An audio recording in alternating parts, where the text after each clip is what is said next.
Well, thank you all for coming. I know this was somewhat last-minute notice, so it's great having all of you here for really what is one of the great crises of our times that I think we tend to forget often is the great crisis of our time. I think, just to kick this off, I'm Nina Easton with Fortune magazine. I think we all read the headlines last month showing that the national debt, the federal debt, is now equal to the size of our economy, which is pretty astounding, over $15 trillion.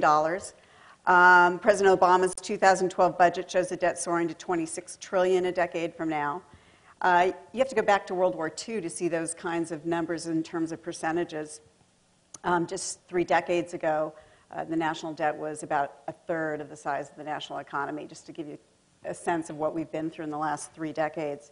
We're honored here to have really 4 people who have been at the center of this debate in Washington. I know it just from covering it from my end. I've watched all 4 of these veterans very much do yeoman's work, trying to ring the alarm bells.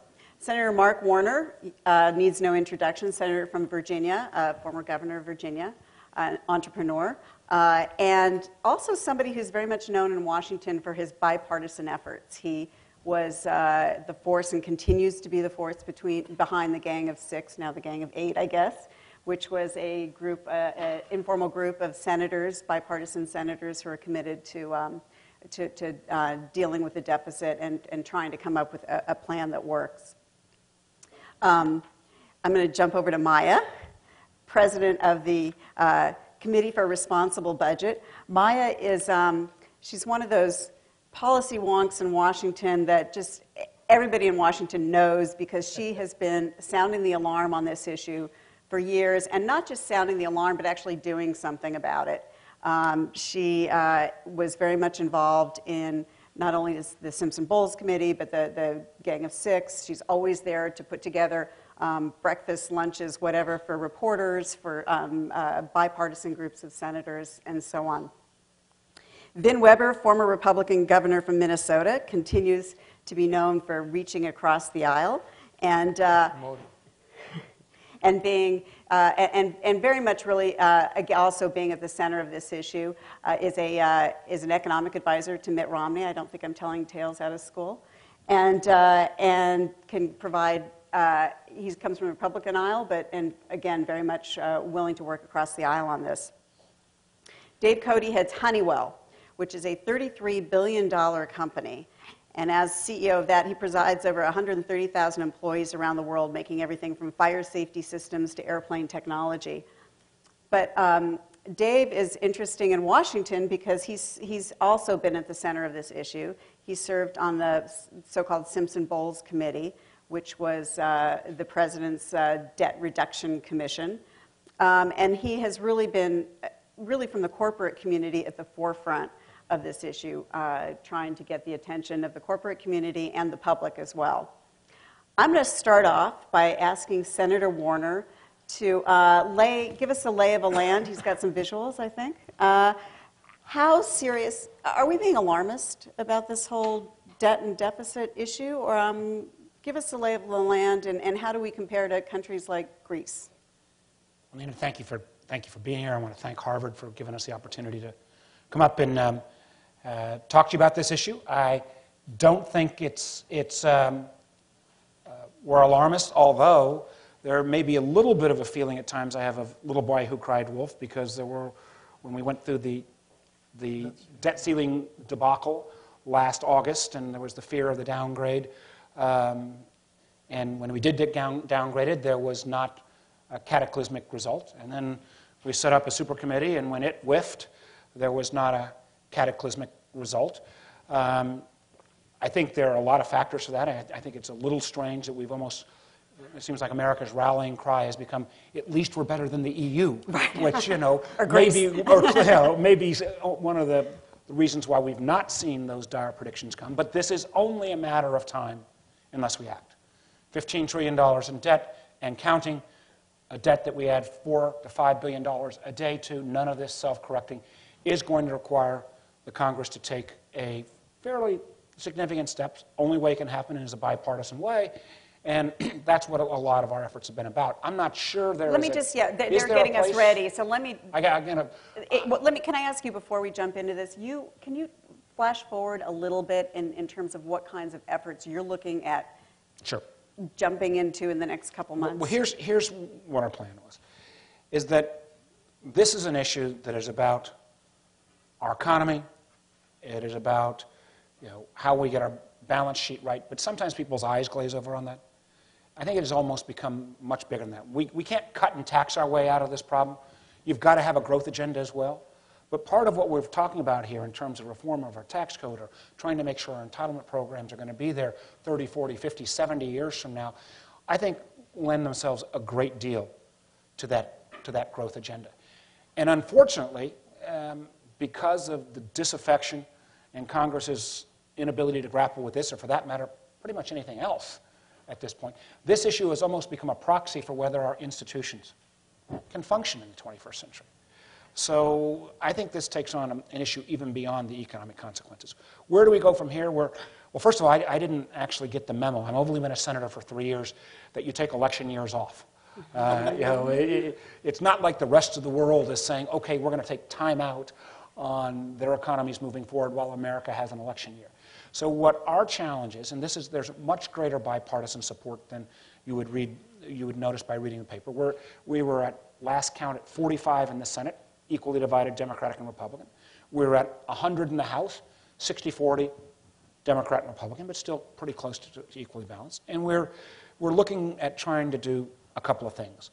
One is there may, and this is the optimism part, be an opportunity, particularly after the Republican nominating process is complete, where both presidential candidates think that it is in their best interest not to have the first action for the next president to be to raise the debt ceiling $3 trillion, which will create an enormous challenge for whomever the next president is. And the idea of putting at least a framework in place this spring makes an enormous amount of sense. So that's why we have gone ahead and taken the Simpson-Bowles approach, put it in the legislative language. You've got a bill that can be scored and meet all the criteria. There also may be the kind of non-optimistic view that while we saw yesterday or today, the 47th announcement that the European Union has finally solved Greece, that this most recent announcement may have the same half-life of the others, and we could see a financial crisis in Europe that could spread to America where we have to act. So both of those actions are why we need to be ready for the spring. In the same time, we realize come the end of the year, regardless with the expiration of the Bush tax cuts, the payroll tax cut, changes on dividends and capital gains, the sequester cuts coming into place, it's going to cause an event. And we need to be ready in a responsible way, in a bipartisan way, so this doesn't kind of have both parties default to their corners. So what we're trying to start with this effort, and Maya can speak more to it, is to make sure this issue doesn't get buried on the back page and is still front and foremost. And we need to go around the country and show that there are, and I really appreciate Vin being here, but there are active members currently as well who are in both parties wanting to spread this word around. So I think our visuals are up. I will try to do this. We've got a great panel here. I will give you the shorty version, although anytime a senator says he or she is going to be short and brief, watch out. The first slide back here, you got slides? Oh, good. Okay. First slide is quite simply the point that over the last 70 plus years, America's run basic deficits almost every one of those years. So this is not a Democrat or Republican only problem. Both parties have, in effect, blame or causation on their hands. A factoid that's important on this is that right now, and this will come up, may or may not come up later, federal spending is at 25% of our GDP. That's an all-time high. Revenues are at 15%. That's a 70-year low. The only years that we've had either a surplus, which are those couple years around 2000 or early on back in the 70s, relative close, has been when revenues and spending have been between 19.5% and basically 21%. So it doesn't take a Harvard graduate student to realize if you're spending 25 cents and collecting 15 cents, and that anytime you've had a balance over the last 75 years, it's been when you've been in the middle, it means you've got to both decrease spending and find a way to generate more revenues. Next slide. This is simply the point that while we've not seen a spike in interest rates to date, that one of the greatest challenges our country and this slowly recovering economy is facing is a spike in interest rates, what we've already seen in Europe. If you add 1 point to our interest rates right now, over a 10-year time horizon, you add $1.3 trillion to the debt. We're at 15 trillion now. You've seen the projections. You ratchet up interest rates 2 or 3 points, everything we're talking about doing right now disappears. This shows, again, the costs of those interest rate increases. Next slide. This one is a little hard to see from, at least with my eyes at this angle, but it basically shows the differential between spending and revenues and shows that gap at basically an all-time high. And what are we doing right now? The difference between 25% and 15%, that delta, we're basically borrowing from China and other countries around the world, which long-term for our country is not good medicine. Next slide. Here's part of the problem. A lot of folks say, who do we blame this on? Is it, was it Bush's tax cuts or Obama's stimulus or you name it? The real problem here is the folks across the river over at the medical school. That's because we've set up an entitlement program and others that expected folks not to live as long as they live. Bismarck set 65 as the retirement age when he was premier of Germany in the 1870s, 1880s, when life expectancy was, about 60. When Roosevelt set up Social Security in 1934, life expectancy was 62.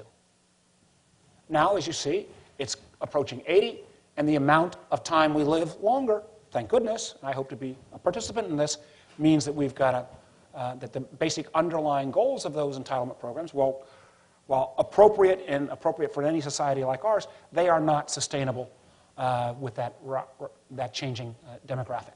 Next slide. This is, again, just as somebody who desperately wants there to be Social Security 30, 40, 50, 60, 70 years from now. This is where, again, just drives home the math point, particularly the folks on my side, don't touch Social Security, don't touch Social Security. Well, part of this is, again, just demographics. When I was a kid, there were 16 workers for every 1 retiree. The math is pretty simple. Right now, there are 3 workers.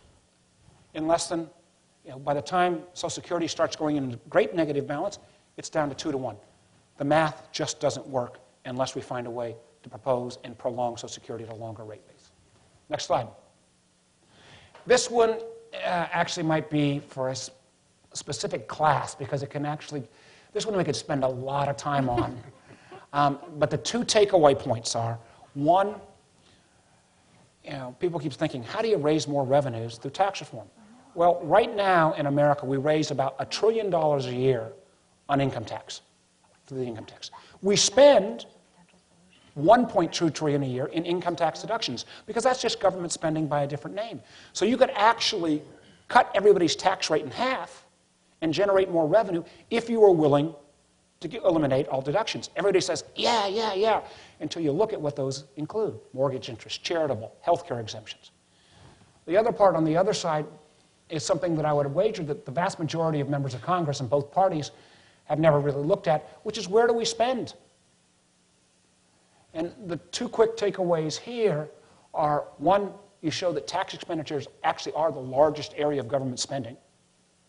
And 2, that the area, and this may be more kind of mine on the Democratic side, but the area of non-defense, domestic discretionary spending, which is all that we spend at the federal level on education, research, infrastructure, energy, law enforcement, early childhood, all the kind of things you normally think about government-wise, that piece of the pie is only 16 cents on every dollar. And most of the cuts so far have come out of that piece of the pie. Now, we could argue about where that needs to be, but you could eliminate all of that and still not get us back into the debt-to-GDP ratio going in the right direction. So the point of this slide, beyond those of you who are graduate students wanting to learn about arcane federal budgeting, is that the only way we get at this problem is if we look at the tax expenditure side and the entitlement side. So that means the Democrats and Republicans got to get out of their foxholes.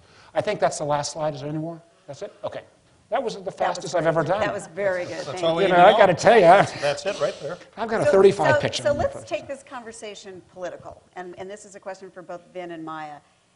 I'm struck that sort of like late in 2010, there seemed to be tremendous public support for doing something about the debt. And we had the President's Debt Commission, Simpson-Bowles, which fell short of just, 3 votes of getting the supermajority it needed to actually endorse it. Big, bold plan, was attacked by the left and the right, which is kind of what you want, right? So we had that. The President sort of studiously avoided embracing it. So it didn't go anywhere. And then we flash forward, we have these debt ceiling battles, and then we have this super committee, big brouhaha over the super committee this fall, which spectacularly failed. What is going on? Well, I think both, and you have to get to the political motivations of both parties. And I want to say, I think both parties are making a political miscalculation. But the political calculus for the Democrats has been sort of, we'll accuse the Republicans of cutting Medicare and Social Security, and so we don't want to deal with it because we'll let that hang out there. And the political calculus for the Republicans, at least for much of last year, was to the extent that we can prove that the government is paralyzed in dealing with debt and deficits and things like that, debt ceiling increase, we'll make the president look bad. That's the political calculus. If that sounds cynical, I'm sorry, it's Washington. But I think that both parties have made, this is one of the interesting things about this subject to me. I don't know what Senator Warner or Maya think about it. I think both parties, as they very rarely do, have made the wrong political calculation about this. Just politics. Senator Warner laid out all the economic consequences. Just the politics of it. The Democrats are going into this election now with the debt being a bigger issue than it has probably ever been politically in our lifetimes. Maybe when Ross Perot ran in 1992, but other than that, it's never been the cutting issue that's been for. Republicans are going into the election having to defend tax cuts for the rich and prospective cuts for Medicare. If they had reformed Medicare and the tax code, both of those issues would be off the table. So one of the reasons, that's either a good news story or a bad news story, but to me it's a good news story because I prefer to be optimistic.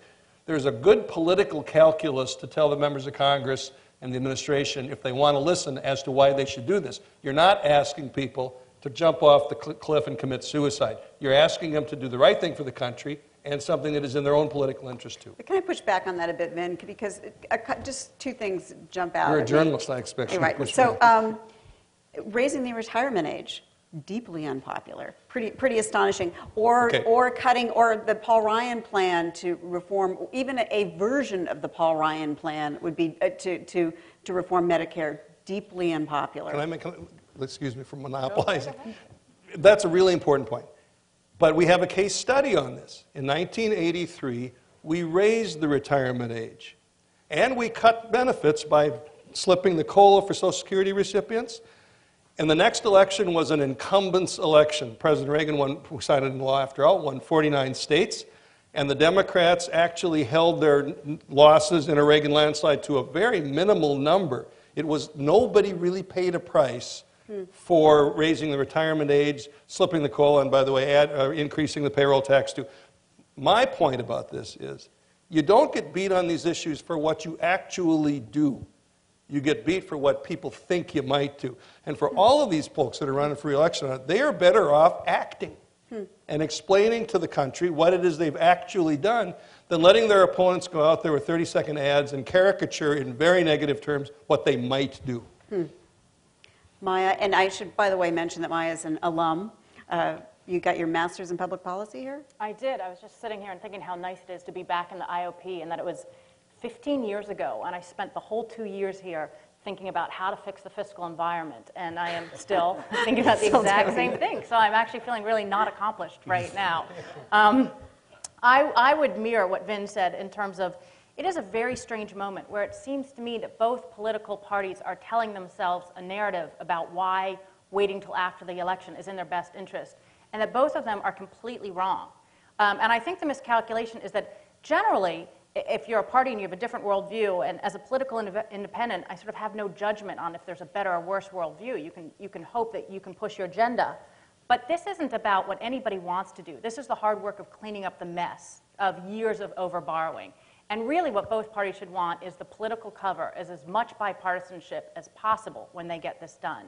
And if Republicans think that they're going to take the Senate and take the White House and come into office and fix all of this on their own terms. Right. The worst thing that they could do is be stuck trying to fix Medicare and Social Security without Democrats like Senator Warner or Senator Dick Durbin coming to the table and helping them do that and coming up with a plan that can work in a bipartisan way and give them cover.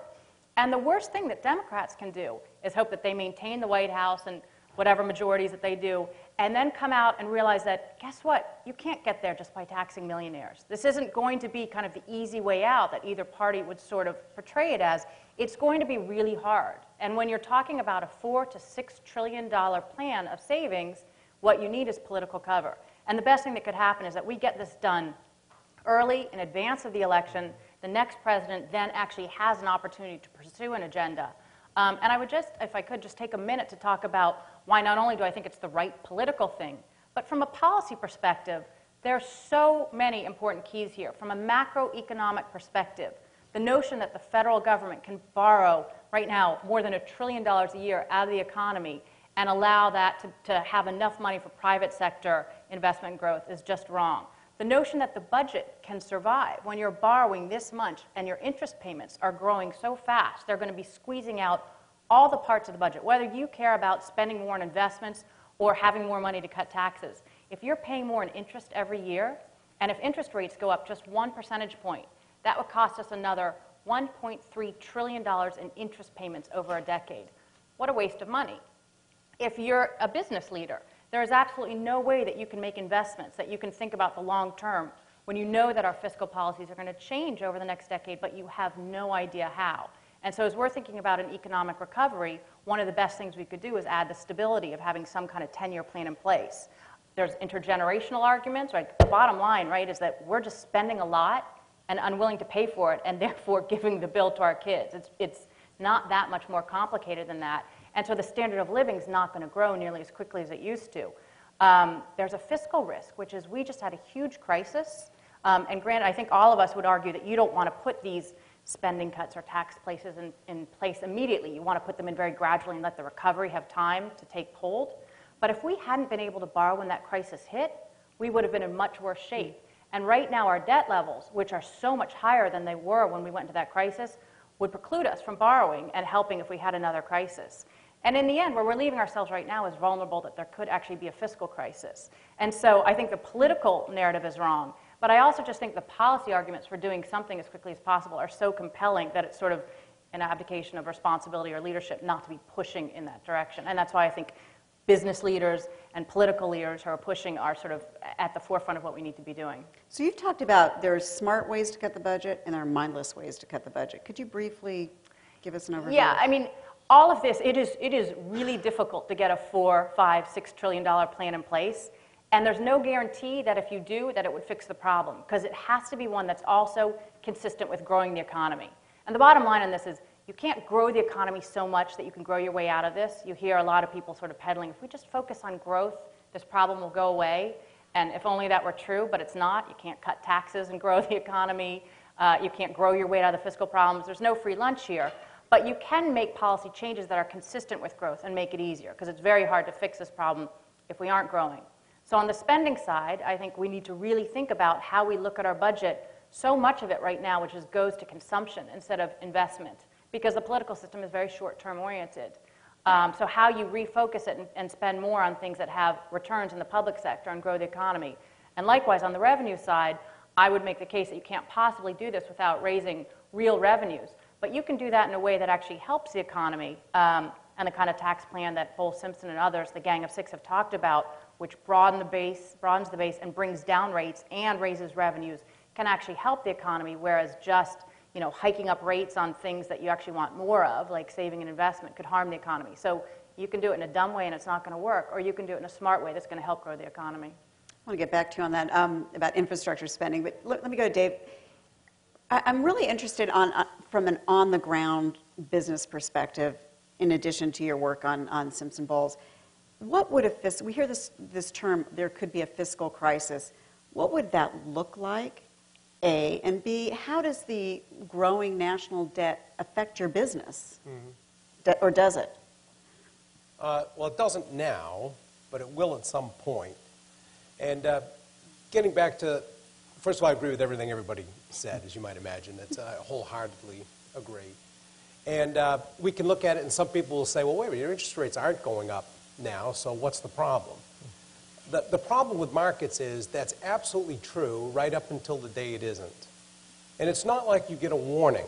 So you can't plot on a chart and say, you know, I've just noticed the 10-year note has been going up 1 basis point a week for 30 weeks now, so if I plot this out, the crisis happens here. It doesn't happen that way. It just happens. And all of a sudden, everybody gets nervous and rates spike. Now, a lot of people say, well, you know, that's just all the Wall Street guys. They'll lose some money, bond rates go up, bond market crashes, so what? But here's the way to think about it. If the 10-year note, for example, for the U.S. goes to 7%, that means home loans are 10%, auto loans are 13%. That affects Main Street. All of a sudden, everybody has to hunker down, stop spending, and you get an immediate crisis in the economy. And that will happen, and it's not like you can predict when it'll happen. It happens when the herd decides to turn against you because they don't trust you anymore. And there's this old saying, and it is true, that markets are ruled by 2 emotions, greed and fear. And if fear overtakes them, like it did 4 years ago, you'll end up seeing a recession that's worse than what we just went through, because there'll be no place to go. Like Meyer said, the money's already been borrowed. In this last recession, we were able to do a lot of borrowing and just keep spending. That's not an alternative we're going to have next time. So we need to get out in front of this. When it comes to the political side of this, I got to admit, one of my learnings being on the Simpson-Bowles Commission was I am not a political savant. So I never quite, and in fact, there were conversations that I was clueless about, and I remember at one point saying, it almost sounds like you're trying to protect yourself against yourselves. And the answer was, yeah, that's actually pretty insightful. That's exactly what we're trying to do. I said, okay. But it's almost like both parties are engaged in simultaneous asphyxiation. Right? It's like each has the other by the throat and is just going to keep choking, saying it's higher taxes, no, it's lower spending. When at the end of the day, the answer is it has to be both.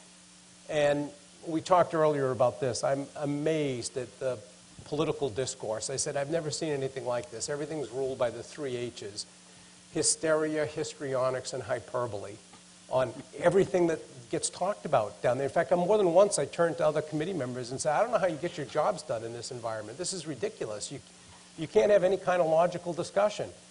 I'll give you an example. In the tax versus spend, if you were to take a look at the Simpson-Bowles proposal, which recommended $4 trillion in total, about $1 trillion in taxes, $3 trillion in spending reductions. And could I just jump in and could you give an overview to the audience of what some of those were, just quickly? Some of both the spending cuts and tax. What were the base bullet points of Simpson-Bowles? Yeah. Well, on the tax system, which I thought we actually did a pretty good job of, and probably because I was very much involved with that one, but still, at the end of the day, we did exactly what the senator was talking about and took a look at all those tax expenditures and said, stop doing this, just lower the rate, and just nick the rate a little bit. So that when you reduce it, and if you said, okay, if I actually gave everything back in tax expenditures, so it's 23% that everybody would pay at the top rate, still progressive, we'll make it 24.5. And as a result of that, you actually raise $1 trillion over 10 years. If you looked at the spending side, what we tried to do is affect everybody equally. Getting back to the point you were making earlier, is that if everybody's annoyed, you probably stand a chance of making that happen. The only 2 things that gave me any hesitation were that it wasn't big enough. $4 trillion does not solve the problem. It is a great down payment, but even at $4 trillion, we will have to most likely do this again at some point in the next 7 or 8 years. The second big item was it never addressed Medicare, Medicaid. And the other chart that I would add in there is if you take a look at the cause of the first $10 trillion in debt, it's going to be a little different than the next $10 trillion in debt. Because this next $10 trillion tranche that's going to get added is largely because my generation, the baby boomers, are retiring. And we're retiring in such numbers that we are going to crush the Medicare, Medicaid system. There's just not enough money to be able to support it all. For those who think that no growth will solve that, to the point that I think, Nina, you were making, or Maya, you were, that if you take a look at that projection where I said another $10 trillion gets added, that assumes nominal GDP growth of 4.6% a year, and it assumes that Medicare and Medicaid growth moderates from about 10% in the last decade to about 6% in this coming decade. So there's some pretty optimistic assumptions in there. And we need to, unless we start having that discussion, I don't know, and do it in a rational way without the 3 H's, I don't know how these guys ever get their job done, because this is clearly a problem. It clearly has to get discussed, and we can't engage in simultaneous asphyxiation. We have to really have that discussion that says, okay, this is a real problem. What are we going to do? I'm going to throw out a couple more questions, but let the audience know you can ask questions shortly. Make sure you have a question mark at the end of your question, and keep it short. And there's mics here if you want to line up. What about the Standard & Poor's downgrade? It seemed like a turning point crisis on some level, and on the other hand, we sort of passed through it. 6 months later, it seems less so. What do you all think? You know, I was surprised there were not a greater reaction. I think the world market focus, though, had shifted to Europe, and their problems took the attention away, and again, we looked good by default. You know, so it gave us perhaps some more breathing room, which is great, but to squander that breathing room by simply kicking the can down the line is just totally irresponsible. You know, the point is we don't, you know, because we're the currency of last resort, the largest economy in the world, the folks who look on a relative basis compared to most of the other West, halfway decent, we have, as Maya mentioned, the ability to not just do these overnight the way they are trying to do in Greece or to a lesser extent in the UK. We have an ability to phase these in so you don't end up raising revenues so much or cutting spending so much as the economy is still on the recovery path that you strangle that recovery in its foot tracks. So again, all this again still continues to make the case of why we need to act. And to the point I would agree with, again, all my friends' comments here, I also concur that this is not just good policy, but good politics. People always say, you know, if you ask the question on a poll, do you want to have, you know, your Medicare change, your Social Security change, do you want to raise taxes? People are, of course, going to say no. If you say here's a fair and balanced plan that everybody is going to have some skin in the game to actually put the country back on a sustainable path, I'll take that argument any time in front of any group, left or right, and I'll take my chances on that as an elected official.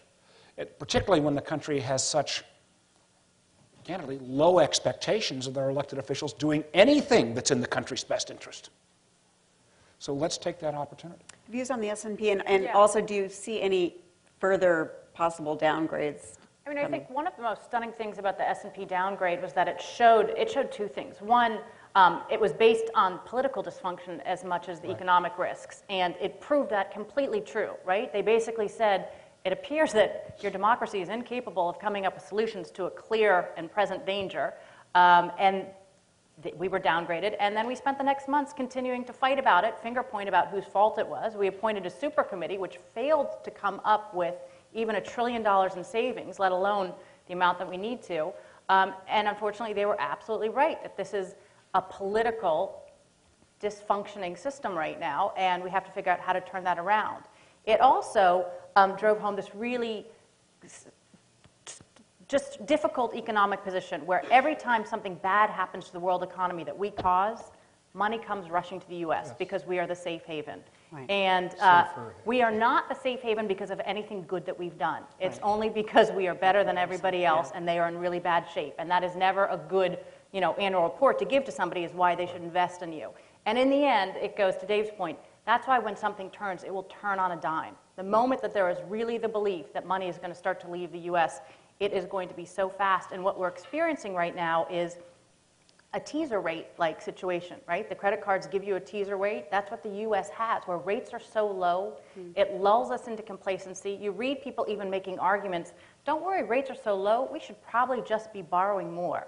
Well, we know that that's not going to last. And sort of the irony of that downgrade was that we caused this problem that made rates come even lower, and it made our debt dependency even worse. So unfortunately, I think they were right to downgrade us at the time, and I actually think that we are in great jeopardy of another downgrade because there was a lot of talk about removing the sequester at the end of the year, we have a very bad policy, which is going to be across-the-board spending cuts, completely the wrong way to change the budget.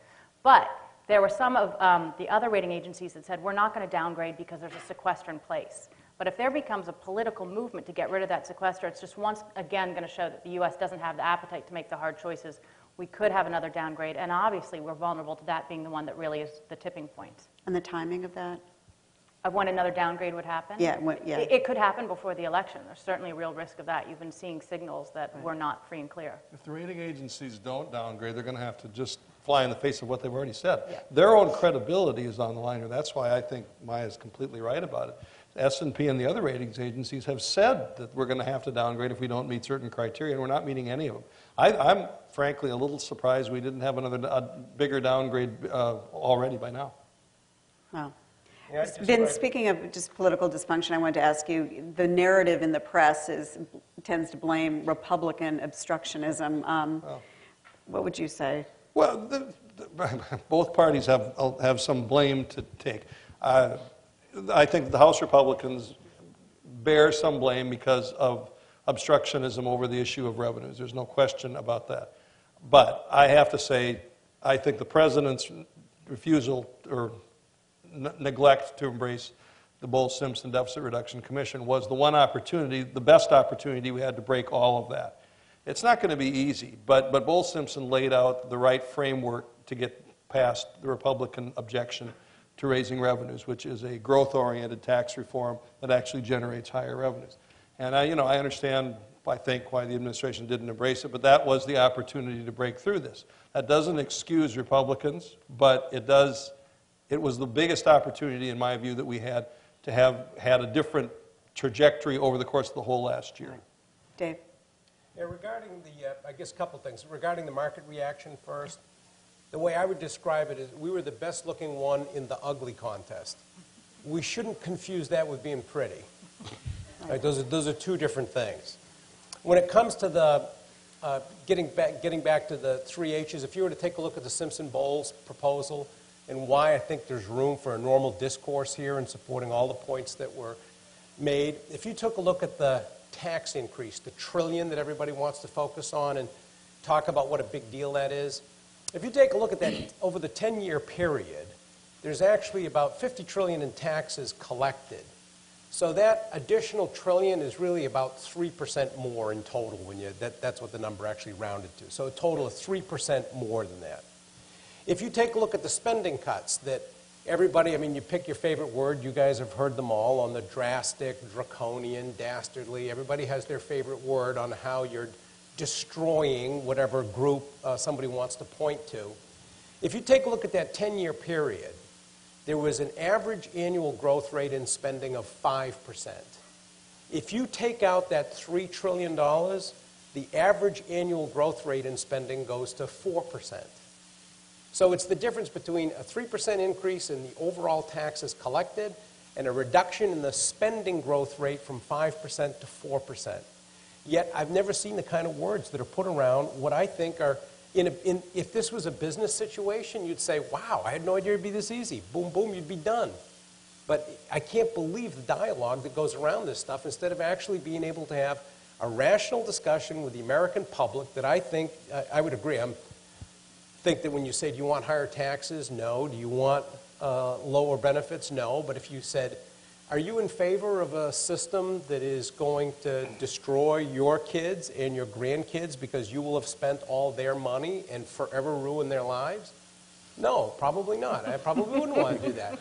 It depends on how you ask these questions, and we haven't had that discussion. And one of the things that concerns me is we're in an election year, and we're not talking about this. We're not talking about the baby boomer generation retiring. And if we try to do this next year, you can just see it'll be like when President Bush tried to get Social Security reform. Everyone will say, well, wait a minute, we didn't talk about this in the election. What are you doing bringing this up now? You should have talked about this if you wanted to do it. We need to be having that discussion out there now. Dave, let's talk about China briefly, and then I want to get to a question. Obviously, people know that China is the major foreign holder of our debt. Could China... Actually, America is still the biggest holder of our own debt, sure. So I said foreign country. Could it's two questions, I guess, or could or would China provoke a debt crisis or cause a debt crisis in this country? I don't think so. I mean, my view is China is going to, they're the world's second biggest economy today. If they keep growing at 7%, we grow at 3%. In 30 years, they will be the biggest economy, and they still won't have our standard of living. So they can grow at the 7% rate for a long time, and they know that. Precipitating a crisis with the world's biggest economy, it doesn't make sense. It doesn't mean that somebody hasn't had that conversation or they haven't thought about it.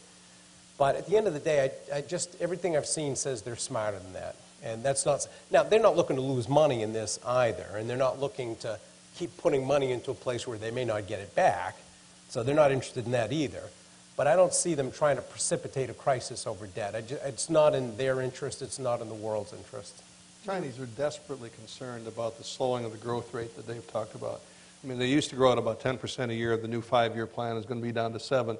They're fearful it's going to go lower than that, and if you look at what's happened in the country over the last 9 months to a year, there's been a serious problem in terms of social crackdown within the country that most observers attribute to their concerns about unrest because of the slowing economic growth rate in their own country. So I agree with Dave. They're not going to do anything that risks any growth at all in their own economy, and that's what they would do if they tried to take it out on us. Now, if they stop lending, that's also not good. It doesn't. Right.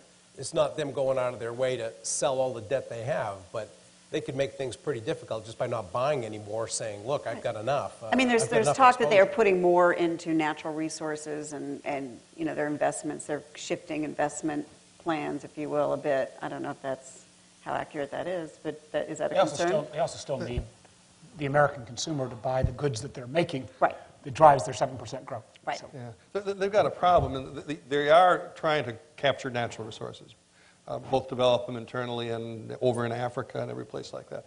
But they also have, and this is also reflected in their new 5-year plan, they've got increasing demands from the newly emergent middle class in their own country. You know, kind of the way I look at it, the old Chinese model, old Chinese like 10, 15 years ago, was okay, we are going to develop our manufacturing base and pull people out of abject poverty into what we might in this country call working class status, and they're going to be forever grateful.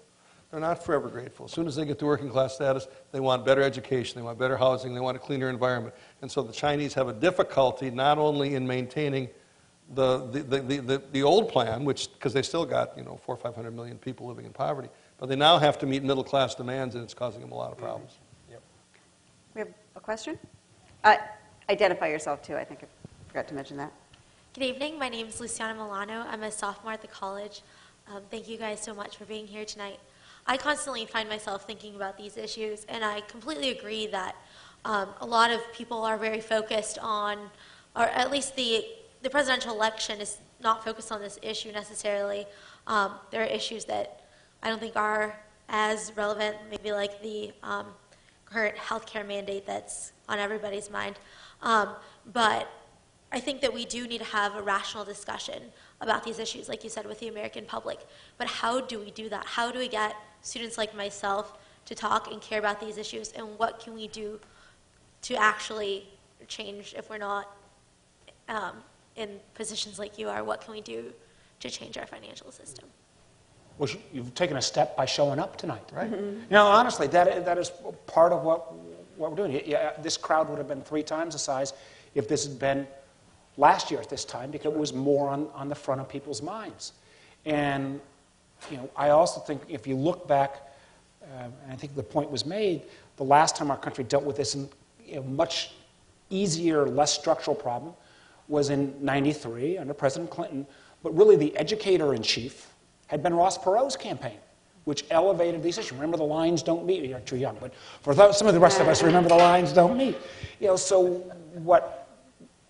if we're going to get out of the kind of the 3 H's, I loved you had 3 H's, 3 D's, the 3 H's, one of the things in terms of value that elected officials and past elected officials can do at both parties is to say, hey, this is not Democrat or Republican. This is country before party, and if we can help kind of build that case this year so that people don't just, after the election, or God forbid before, if there's a crisis, go into their foxholes, we can make that happen. Now you're going to have to sit through the longer PowerPoint presentation to get all the facts. But I think your being here is one of the things. And we've got to do a better job of, we're taking this show on the road. You're the first stop on the road show. And it is interesting that it's the debt ceiling debate, which was just so politically charged, and it was hard to listen to. I'm sure you guys felt like that. And yet, it's those kinds of crisis moments that get this issue on the front page. I agree. You would have had 3 times the crowd. But just think one nine good months point ago. is that if our country defaults to the position that the only time we act is when we're on the precipice of a crisis, think about how many lives are you destroying by the financial risk, the challenges, the stock market losses, the uncertainty.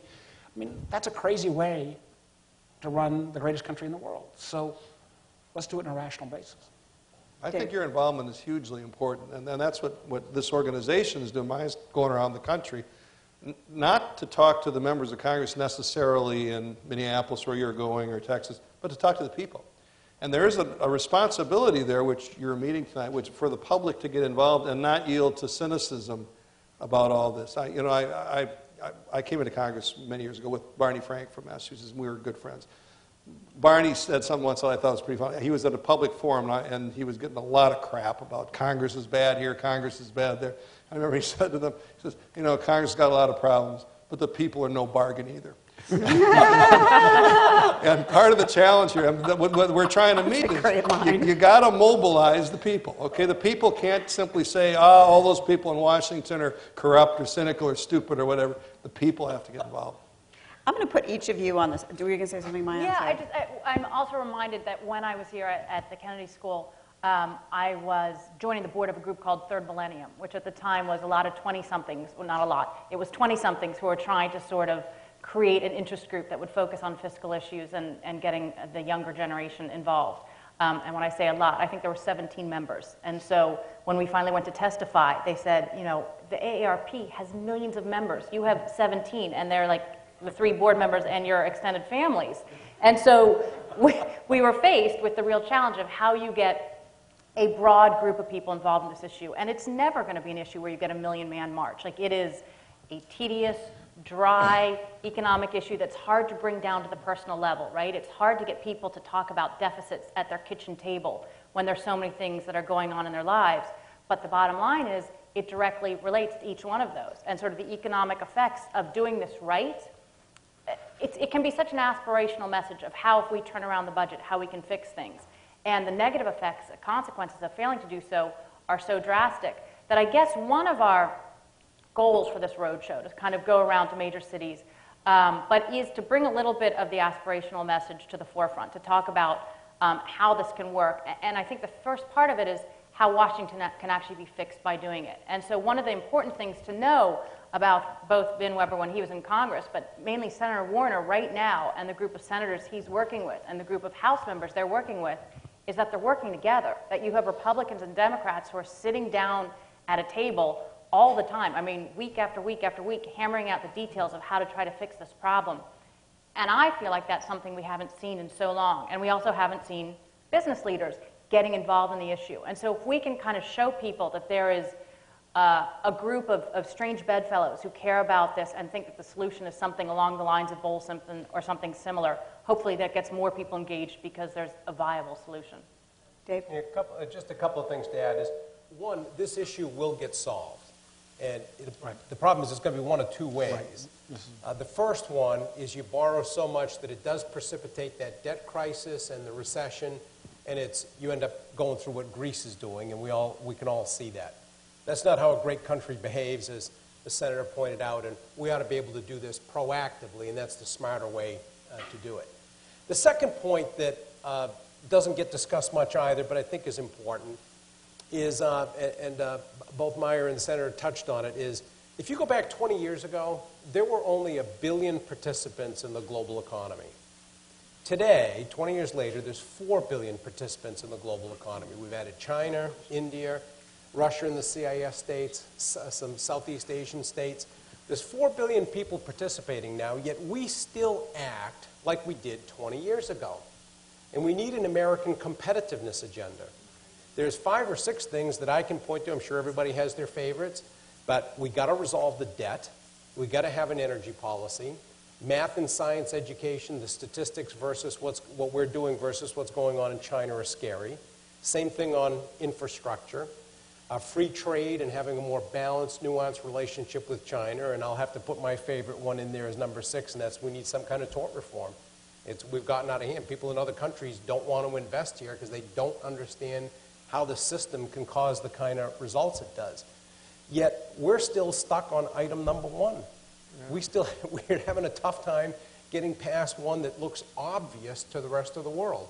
And there are other countries who look at us and think our time is past. That a once great country can't act any longer, that we've lost our political will. We'd rather sit on the couch and watch the Olympics on TV than actually have a participant. Except those same comments were made 20 years ago, and the emerging power at that point was Japan, and we had a debt crisis, and the country got its act together. We did something. And I think, again, this is not defeating communism. No. This is a relatively small, and everybody extrapolates from their own, to point, and I know we're going way too long on one question. Now let me just, I was governor of a state with a 2-to-1 Republican legislature. When we had structural problems. We made cuts, we changed our tax code, we generated revenues, we got things fixed. The kind of psychic value that came out of that, from people actually seeing, and I had a 2-to-1 legislature with the other party, of actually working together, getting stuff done, there is an enormous value that would have across this country beyond the economic value, just in terms of restoring faith. And one thing that's interesting about Dave's list of agenda items that just struck me as you said, and I agree with that list very much, this problem is not the hardest problem on that list. We know how to solve this problem. Yeah, you want to talk about tackling a problem we're not sure how to solve? Science and math that you mentioned. I was involved in that both as a member of Congress and since then. That's a difficult problem. We ought to be able to solve the debt problem. Can I ask and I'll make this quick because we have some questioners. Oh, we've got a group here, but this is my pet issue, so I get to ask one real quickly. One of the things that we need the business community agrees we need to be competitive is investment in infrastructure. And I'm just going to ask Maya real quickly. Can you, because this is something that does cost money as opposed to education reform, you can argue is maybe more about reform than spending money, but putting dollars out for infrastructure is a spending issue. Does that fit with you? Can that fit in your plan? Absolutely. Okay. I mean, one of the challenges we have is that we're spending so much money in places where there aren't high returns, and what we've been doing for years, if not decades, is shortchanging spending on places that are true investment areas, whether that's human capital, infrastructure, basic R&D. There's so many places that have been underfunded because we have parts of the budget, and those that are associated with healthcare costs and retirements are the primary ones that are just squeezing out the other parts of the budget. And even if you look at the minor budgetary changes we've made over the past year, what we keep doing is going after this very small part of the budget, domestic discretionary spending, which happens to be where a lot of the investments are and a lot of the safety net programs are, and they're not the problem in the budget, and in many cases they're shortchanged. But the reason we go after them is they appear to be the easiest. You just cap them. You don't talk about what we're going to do. You just put a spending cap on, and you stay away from the hot button issues of Medicare, Social Security, Medicaid, which are the ones that really have to thoughtfully be reformed. So absolutely, this isn't just... And other entitlement programs, agriculture, elsewhere. There's a whole slew Absolutely. of All the parts of the budget that are on automatic pilot, mandatory programs, don't get the same level of scrutiny or oversight, and they need them. And one of the things we need to bring into the budget process is much more detailed oversight, cost-benefit analysis, metrics of how the performance are, and actually use those metrics to inform how we budget. And then you would have much more spending on things like infrastructure and other positive investments. You also get more of an accelerator effect. If you're spending on infrastructure, you're going to get a much greater economic effect than when you do through transfer payments. Hi, my name's Danny Hattem, and I'm a first-year grad student here. And Senator Warner, your last answer was a really good segue to this, because you're talking about political courage and the political incentives about raising taxes and solving the revenue problem and so on and so forth. You're notorious for passing this huge tax increase in Virginia, and yet you left the State House with very high approval ratings, just as a number of other Virginia governors have. And my question is about a political incentive. Do you think that your unique inability to run for re-election change the way that you operated in your state and change the way that other Virginia governors, as well as other term-limited politicians around the country, approach their decisions and their ability to tackle these kinds of problems? No, because obviously it didn't stop me from running from something else. Clearly. And I actually think not only did kind of getting our balance sheet right in Virginia work, but we raised taxes. We still got named best managed state in the country. We got named best state in the country for business. We made record investments in education. Got named best state for lifetime of childhood educational opportunities. And my Republican colleagues who worked with me, again, we had a 2-to-1 Republican legislature, they all got reelected, even though the no tax crowd came after them. So this model of actually doing what we were hired to do, which is not just blame the other side, but actually get something fixed, I don't really think it was a term limit deal. It isn't exactly like the states. One of the reasons I've not been a big believer in the term limits is, whereas in the 90s I thought about it when I first started thinking about running, and maybe it makes a solution. You look at the states, and a whole bunch of states have put term limits in. California's put term limits in. Has that worked? Not working. The best term limit is an informed electorate. My name is Mike Gordon. I teach a variety of entrepreneurial subjects at Babson College and other schools. I want to thank the panel for the stress that I'm feeling right now. And, Good. You know, what I think you've given us is a very realistic appraisal of the situation. But what I'm going to ask you is, what's the solution to this? Now, we heard the debt is so extreme, $15 trillion, that there's virtually no way to pay it off. If we try to raise taxes, we hurt consumption. If interest rates go up, that has a variety of things that are going to affect the situation. So I would like to ask you one thing. First, there's a fourth H, and that's hallucination, which we don't want to be doing. What's the one thing that each one of you would do that would solve this problem? Or even, I think, probably bring the debt to where we could live with it. Senator? You want me to start? Yeah. Simpson-Bowles doesn't solve the problem. But what it does, at $4 trillion, and maybe it's closer to 5 now because we've spent about another year punting, is it moves the debt to GDP ratio. It drives the curve the right direction. We don't have to solve this in 10 years. That's another thing.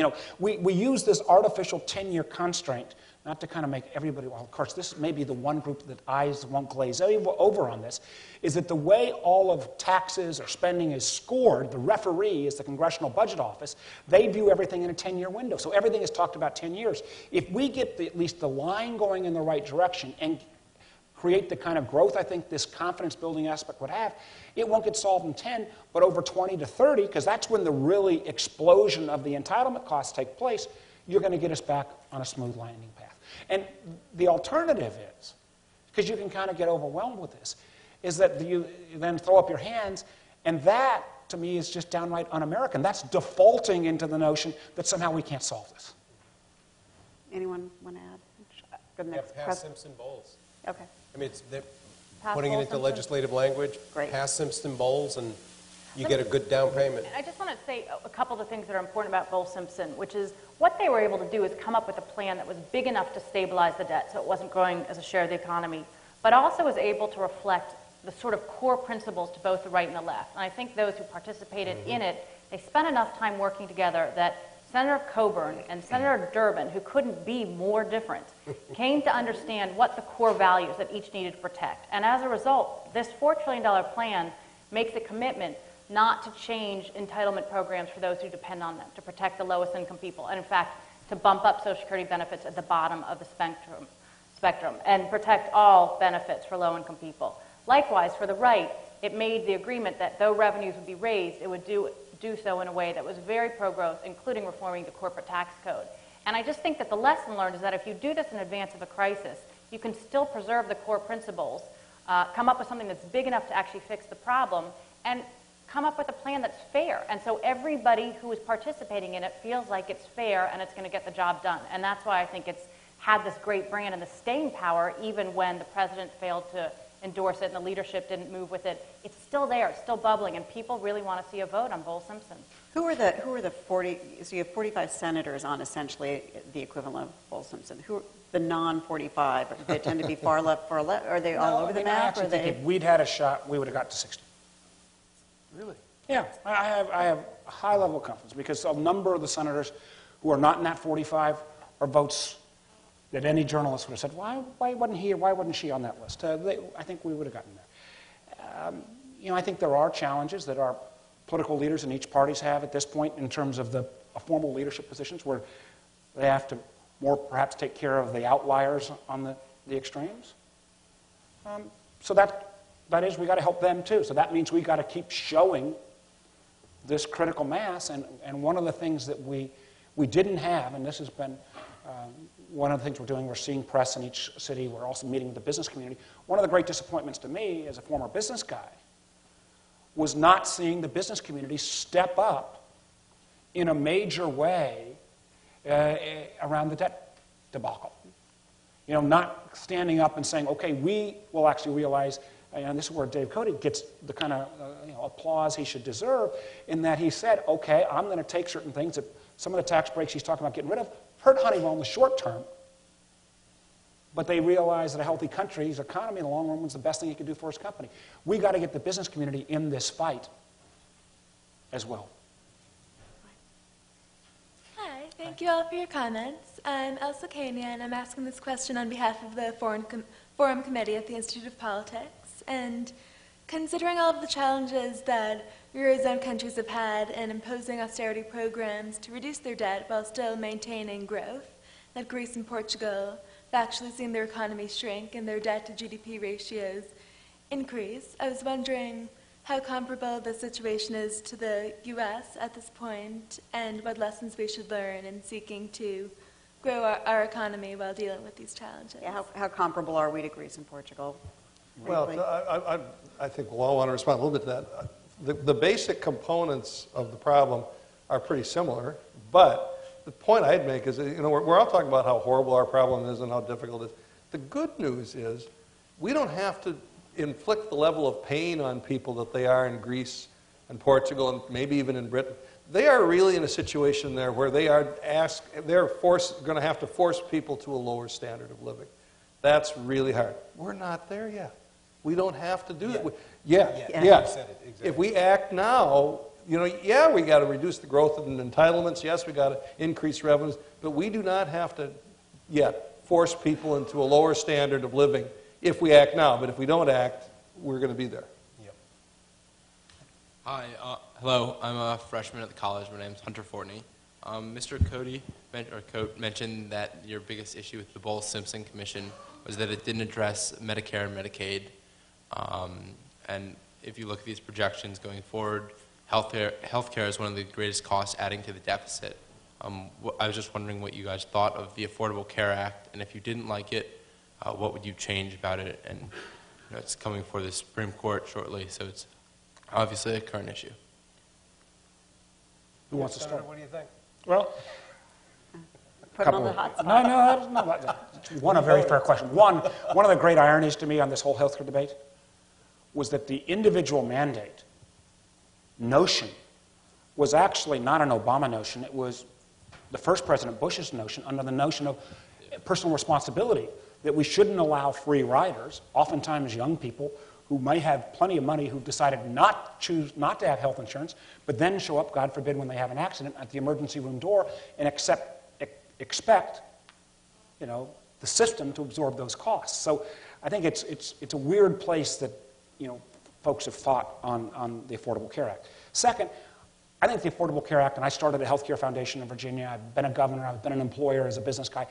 I'm not an expert, but I know enough to be dangerous. I thought the Affordable Care Act was a very imperfect bill.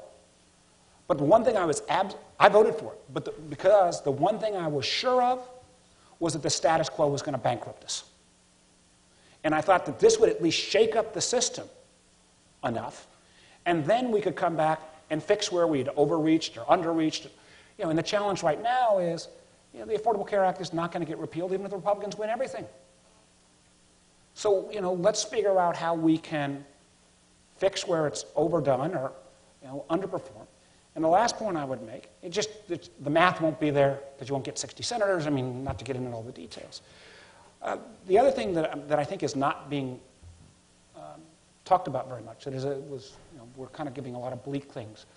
But I think a very good piece of news is that if you talk to many hospital systems around today, insurance companies today I was with one of the big dialysis providers, doctor groups, you're actually seeing for the first time in 20 years behavioral change.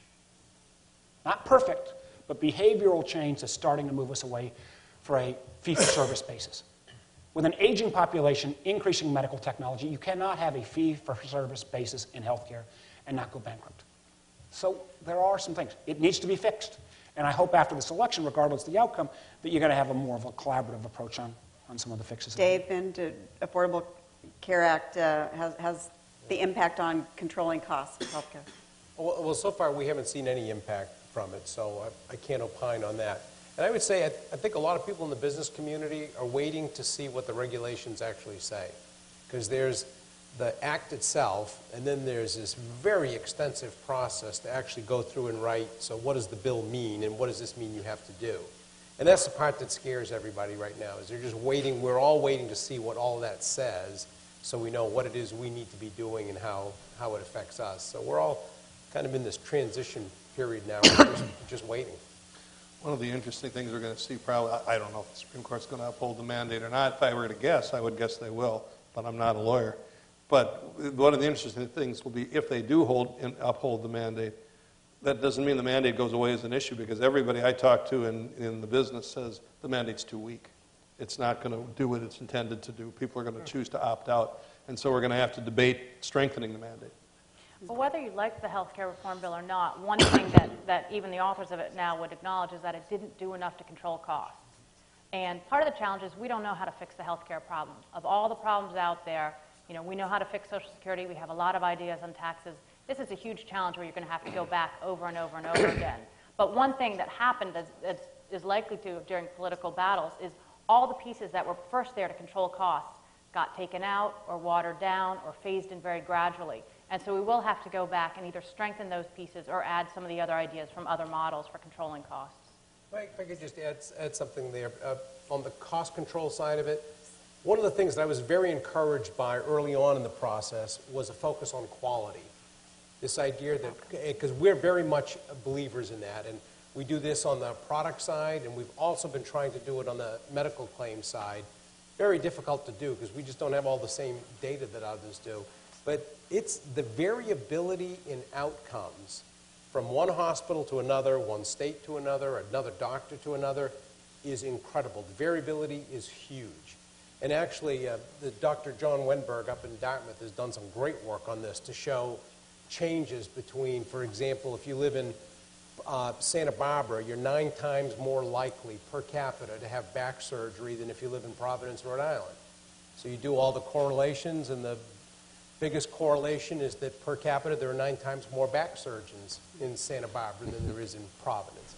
And we take a look at we've set up systems where you can work with a Mayo Clinic to actually figure out, is the diagnosis right, does it make sense? And we have a third of employees who actually change what their doctor recommended based on talking to the Mayo Clinic.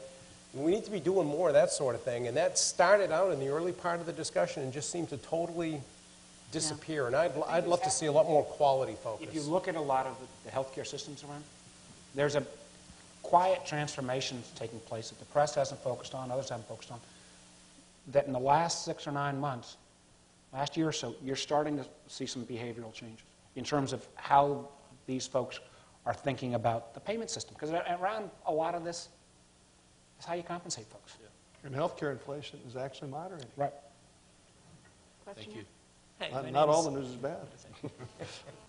Hi, my name is Zach Sullivan. I'm a first-year master's student here at the Kennedy School. Vin and Maya, at the beginning you talked about how working across the aisle and solving this problem shouldn't be a negative for anyone. Senator Warner, you've also talked about the need to work together, and yet we don't see that happening. And it seems as though especially in primary elections, now working on a bipartisan basis is actually a negative.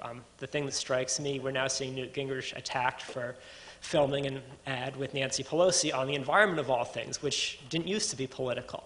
So do you see this as a real issue holding us back? And if so, how do you diffuse that as a campaign issue?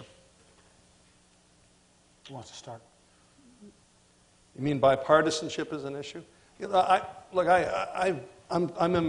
torn a little bit because I agree with you that we've seen a kind of polarization and gridlock in Washington on the big issues. It's different than, you can romanticize the past easily, but it has been worse the last several years, and particularly on this specific issue. On the other hand, for the political system to actually work, you can't hold out for a day when the two parties have no disagreements.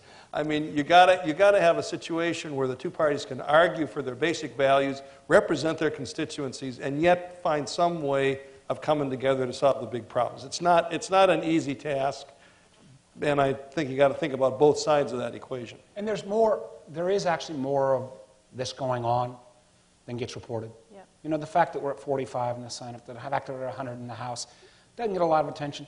But I think you get a vote on Simpson-Bowles or Simpson-Bowles 2.0, we're going to get 60 votes in the Senate. I think it'll pass in the House. When you're put up to something that says, hey, you can either fix something or not, I think most folks will do the right thing.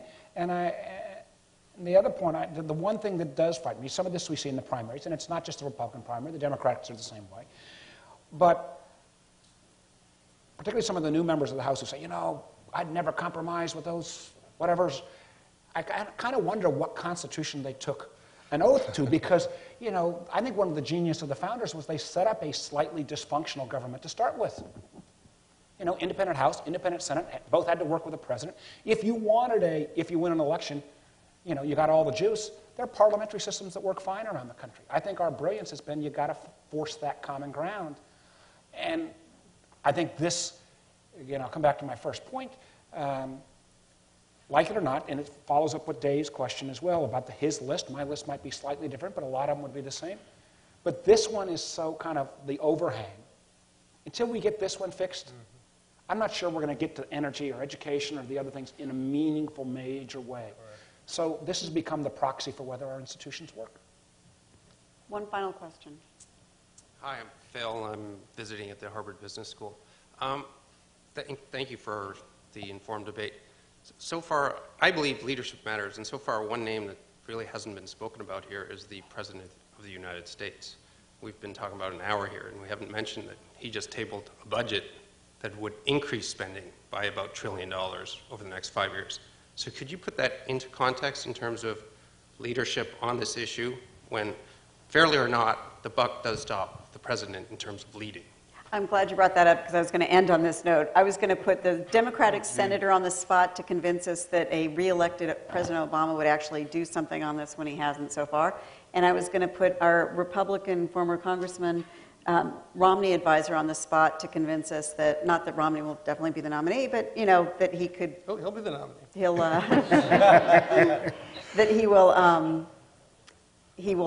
have the political stamina, his political will to do that. And we'll make this short. Go ahead. Quick factors. One, when the Gang of Six plan came out, and when we had our, not our full 15 minutes, but at least a half day where it looked like there might be a solution set, the President came out and endorsed our plan. Now, should he have done Simpson-Bowles earlier? That's a very valid, debatable point. But he did come out. I think he desperately wanted to reach a deal with Speaker Boehner. I believe he will be there. I hope whether it's before or after the election in a major way, because this problem is going to get solved. It's either going to get solved on our timeline or the market's timeline, and I'd rather do it in a rational way. Governor Romney, I do think Governor Romney is going to be the nominee, by the way. It's taken a little longer than we'd hoped, but we've had an interesting cast of characters to keep you all amused. Anyway, I think, if you look at the criticisms that his opponents have leveled at Governor Romney, he's not conservative enough, blah, blah, blah, blah. The truth is, Governor Romney is a relatively conservative guy, but he's basically a pragmatist and a problem solver. If you look at what has characterized his life, he's had to enter into negotiations and do deals, whether it's in business or to solve the Olympics problem. And I really believe that, or as governor, I mean, dealing with a Democratic legislature, as Senator Warner had to deal with a Republican legislature in Virginia. He's a person that likes to solve problems, and he has shown an ability to do so and to work with both parties and opposite parties when it wasn't in a political context in doing so. I really believe as president he will be a very pragmatic problem solver, yes, right of center, but pragmatic and interested in doing and getting something done. The Romney campaign disavows those last statements. At least I'm afraid you're probably right. So I think I would just give a little bit more of a critical assessment on both sides. So what Senator Warner said is that President Obama will be there when the deal comes. And that's just not using the bully pulpit to deal with the #1 fiscal and economic issue facing the country. I think that's not good enough. I think he should have used it to set the agenda. Likewise, we have this program called U.S. Budget Watch, which looks at all the candidates as they're running for president and the fiscal effects of their promises. We're going to release our first report on Thursday, and not to scoop ourselves, but we're just looking at the 4 Republicans. None of them do a very good job yet. So none of their promises are going to set us on the path to fiscal sustainability, to put it generously, so far. So what we're lacking is leadership across the board. What we're seeing is a lot of leadership coming from within the House and within the Senate. And Senator Warner and Senator Chambliss and the Gang of 6 and the Group of 45 and the 100 in the House, they have been courageous. And that's what leadership is going to take on all of this. But it's also going to take something from all of us, right? And I realize that I might be the only person who goes to the voting booth and seriously is like, now, who's going to raise my taxes the most? And who's going to cut my spending the most? But it is going to boil down to us demanding from the candidates that they talk about a detailed plan for how they would stabilize the debt in order for that kind of leadership to emerge. And clearly, it is lacking on both sides right now. I felt at least the good thing about it was that it started to broach that $4 trillion number again. And the more that number gets discussed, and everybody can argue about what the composition ought to be, but that's what they should be arguing about. As long as people are precipitating that argument politically, I'm all in favor of it. So they can argue it's too much from taxes or not enough in spending or it doesn't address this, doesn't address that. That's fine, because there is no perfect plan. But they got to be having that discussion. So I'm all in favor of anything that precipitates that discussion. So you all are taking this, you're going around, taking this on the road, talking to people. Just give us a preview. You're out there, the 4 of you together? We're going to hit the road, and it's actually going to be different groups of bipartisan leaders. So regularly, there can be different senators, members of the Senate and the House together, go to major cities, engage with business leaders, engage with the media, and talk about the issue. And I think other than the fact that we need to do this, that Bowles-Simpson or something like that kind of lays out the kind of solution that's involved, what we really want to show is that there is all this bipartisan support in doing something, and how great that is when you hear members from different parties talking about things in a synchronized way instead of trying to clobber each other. It's a much needed That's news in refreshing. itself. Yeah, there you go. It really is, so. Well, I can't think of 4 more articulate folks on this subject, and thank you for your insights and wish you luck.